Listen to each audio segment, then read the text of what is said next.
Chapter 8: Stealing and Atonement. I have still to relate some of my failings during this meat-eating period and also previous to it, which date from before my marriage or soon after. A relative and I became fond of smoking. Not that we saw any good in smoking, or were enamored of the smell of a cigarette. We simply imagined a sort of pleasure in emitting clouds of smoke from our mouths. My uncle had the habit, and when we saw him smoking, we thought we should copy his example. But we had no money, so we began pilfering stumps of cigarettes thrown away by my uncle. The stumps, however, were not always available, and could not emit much smoke either. So we began to steal coppers from the servants' pocket money in order to purchase Indian cigarettes. But the question was where to keep them. We could not, of course, smoke in the presence of elders. We managed somehow for a few weeks on these stolen coppers. In the meantime, we heard that the stalks of a certain plant were porous and could be smoked like cigarettes. We got them and began this kind of smoking, but we were far from being satisfied with such things as these. Our want of independence began to smart.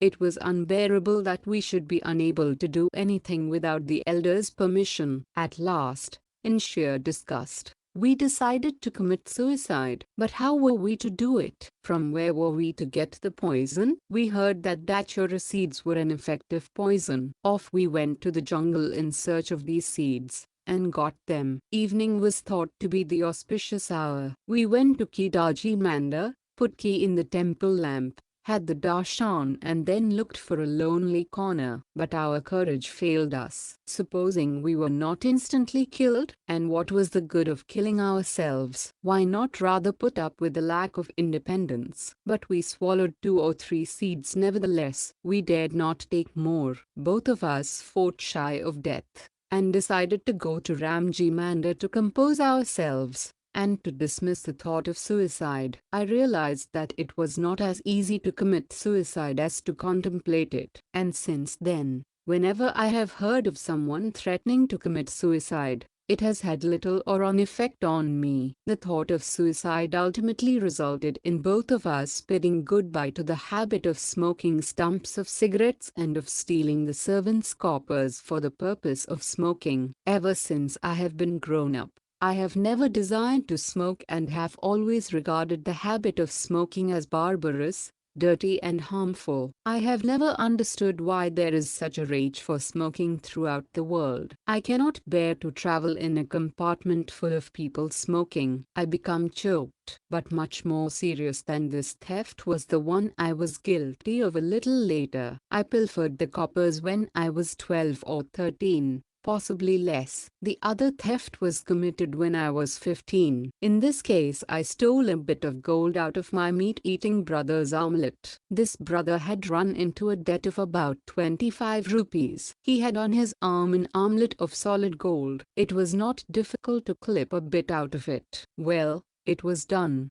and the debt cleared. But this became more than I could bear. I resolved never to steal again. I also made up my mind to confess it to my father. But I did not dare to speak. Not that I was afraid of my father beating me. No, I do not recall his ever having beaten any of us. I was afraid of the pain that I should cause him. But I felt that the risk should be taken, that there could not be a cleaning without a clean confession. I decided at last to write out the confession, to submit it to my father, and ask his forgiveness. I wrote it on a slip of paper and handed it to him myself. In this note, not only did I confess my guilt, but I asked adequate punishment for it, and closed with a request to him not to punish himself for my offense. I also pledged myself never to steal in future. I was trembling as I handed the confession to my father. He was then suffering from a fistula and was confined to bed. His bed was a plain wooden plank. I handed him the note and sat opposite the plank. He read it through,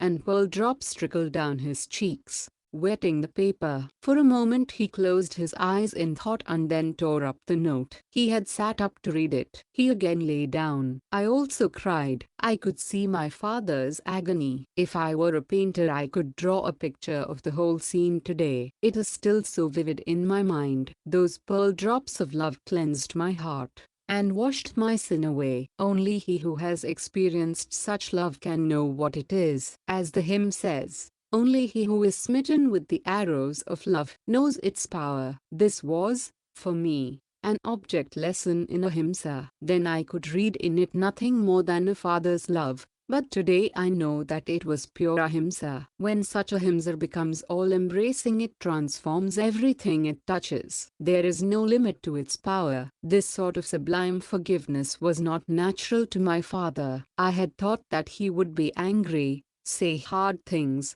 and strike his forehead. But he was so wonderfully peaceful, and I believe this was due to my clean confession. A clean confession, combined with a promise never to commit the sin again, when offered before one who has the right to receive it, is the purest type of repentance. I know that my confession made my father feel absolutely safe about me, and increased his affection for me beyond measure.